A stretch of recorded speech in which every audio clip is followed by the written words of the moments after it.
ஸ்ரீ சக்கரம் பக்தி சேனல் மெய்யன்பர்கள் நேயர்கள் அனைவருக்கும் பணிவான வணக்கங்கள். இன்றைக்கு நாம் சிந்திக்க இருப்பது பங்குனி மாத பலன்கள்.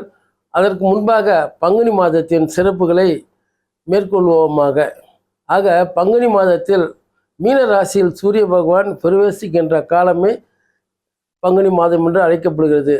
330 டிகிரி பங்குனி மாதத்தில் மீன ராசியில் சூரியன் பிரவேசிக்கின்ற காலகட்டங்கள் 330 டிகிரியிலிருந்து 360 டிகிரியாக கடக்கின்றார்கள். ஒரு நாளைக்கு ஒரு டிகிரி, அப்போ 30 டிகிரி என்றால் ஒரு மாதம்.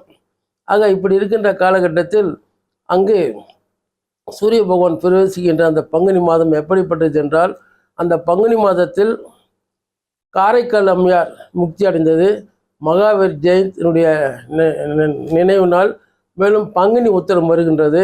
அந்த பங்குனி மாதத்தில் முடிகின்ற நேரத்தில் ஸ்ரீ குரோதி ஆண்டு முடிவடைந்து விசுவ வசு ஆண்டு புது ஆண்டு பிறக்கின்றது. பங்குனி மாதம் முடிந்த பிறகு குரோதி ஆண்டு மறைந்து ஸ்ரீ விசுவ வசு ஆண்டு உதயமாகிறது. மாசி மாதத்தின் கடைசி ஞாயிறும் பங்குனி மாதம் கடைசி ஞாயிறு வரைக்கும் திருச்சியில் சமயபுரத்து ஆத்தா, உலகத்தையே தன்னுடைய உயிர்களாக கருதி கொண்டிருக்கும் சமயபுரத்து தாய் அவர்கள் உண்ணா நோன்பு இருந்து உலக உயிர்களுக்காக தான் உண்ணா நோன்பு இருக்கின்றார்கள். அது மிக சிறப்பாக மாசி மாதத்தின் கடைசி ஞாயிறும் பங்குனி மாதத்தின் கடைசி ஞாயிறு வரைக்கும் அந்த தேர் திருவிழா உற்சவங்கள் மிக சிறப்பாக சமயபுரத்து மாரியம்மன் ஆலயத்தில் நடக்கும். ஆக இதெல்லாம் பங்குனி மாதத்தின் சிறப்பு பலன்களாக நாம் கருத்தில் கொண்டு அடுத்தபடியாக நாம் பங்குனி மாதத்தின் 12 ராசிகளுக்கும் உண்டான பலாபலன்களை சிந்திப்போமாக.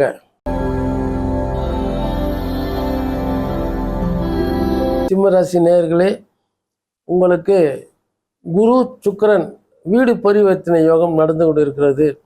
அப்படி என்றால் ரிஷபத்தில் சுக்கிரன் வீட்டில் குரு பகவானும் மீன வீட்டில் சுக்கிர பகவானும் இருக்கின்றார்கள். அந்த வீடு பரிவர்த்தனை யோகம் என்றால் ஒரு நல்ல எடுக்கின்ற நிலைகள் அத்தனையும் சிறப்பாகவும் மன நிறைவாகவும், குறிப்பாக சொல்லணும் ராஜயோகம் என்று கூட சொல்லலாம். அந்த மாதிரியான யோகங்கள் சிம்மராசி நேயர்களுக்கு பங்குனி மாதத்தில் சிறப்பாக நடக்க இருக்கிறது. அதே போன்று யோகாதிபதி செவ்வாய் நல்ல நிலையில் இருந்து வருகின்ற காரணத்தினால் அதிர்ஷ்டமான நிலைகளும் மேன்மையான நிலைகளும் சிம்மராசி நேயர்களுக்கு பங்குனி மாதத்தில் உருவாக இருக்கின்றது. மேலும் 7ஆம் இடத்தில் இருக்கின்ற அந்த பகவான், கும்பத்தில் இருக்கின்ற சனீஸ்வர பகவான் சிம்மராசி நேயர்களுக்கு இல்லறத்தில் கணவன் மனைவி ஒற்றுமை சற்று குறைவாக இருக்கும். இருந்தாலும் கூட அதெல்லாம் பெரிய அளவில் வராது. சிறுசு கருத்து ஒற்றுமை இன்றி கருத்து வேற்றுமைகள் நிலவும். அதுவும் ஓரிரு நாட்களில் சரியாகிவிடும்.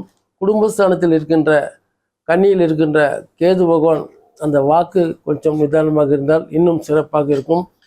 சொல்ல வந்த வார்த்தையிலே உச்சரிப்பு மாறினால் கூட பலன்கள் மாறுபட்டு வேறுபட்ட ஒரு நிலைக்கு கொண்டு செல்லும். ஆகவே இந்த நிலை நீடிக்கக்கூடாது. பங்குனி மாதத்தில் மற்ற எல்லாமே சிறப்பாகத்தான் இருக்கின்றது. குடும்ப ஸ்தானத்தில் இருக்கின்ற அந்த கேது பகவானை அனுசரித்து அந்த கேது பகவானுடைய பூஜைகள், ராகுகால பூஜைகள் மற்றும் இதில் ஆலய தரிசனங்களை செய்தால் இன்னும் சிறப்பாக இருக்கும்.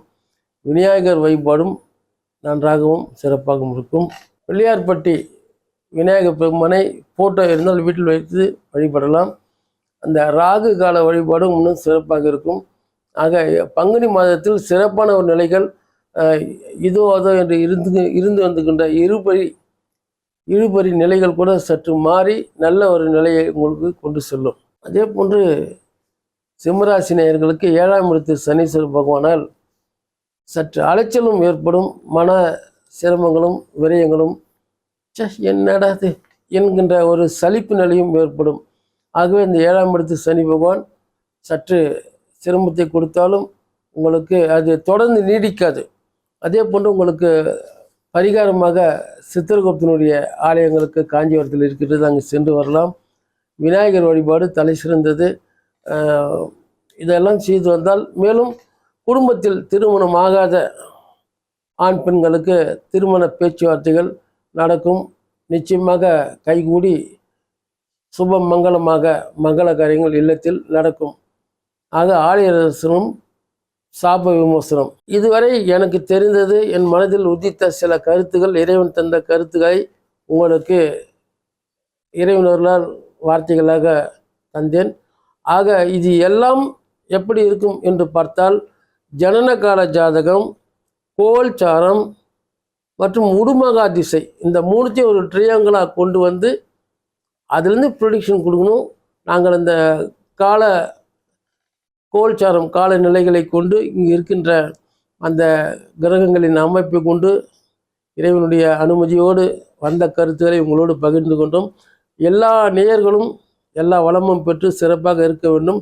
அதற்கு முன்னதாக கோல்சாரம் அதையும் கணக்கில் கொண்டு உங்கள் அருகாமையில் இருக்கின்ற உங்களுக்கு பிடித்த அந்த ஒரு ஜோதிடரும் சென்று கலந்தாய்வு செய்து இதற்கு என்ன செய்யலாம் என்று கேட்டு பரிகாரமாக நீங்கள் செய்தால் இன்னும் வளமோடும் சிறப்பாகவும் நீங்கள் வாழலாம். இப்பொழுது இருக்கின்ற நிலையில் நீங்கள் எல்லோரும் சிறப்பாக இருப்பீர்கள் என்று ஸ்ரீ சக்கரம் பக்தி சேனல் சார்பாக உங்களுக்கு ஒரு கருத்தாக பணிந்து தெரிவித்துக் கொள்கிறேன். இன்னும் ஒரு பிரிதொரு சந்தர்ப்பத்தில் உங்களை சந்திக்கிறேன். ஜோதிடர் சரவணாமிர்தம். வணக்கம்.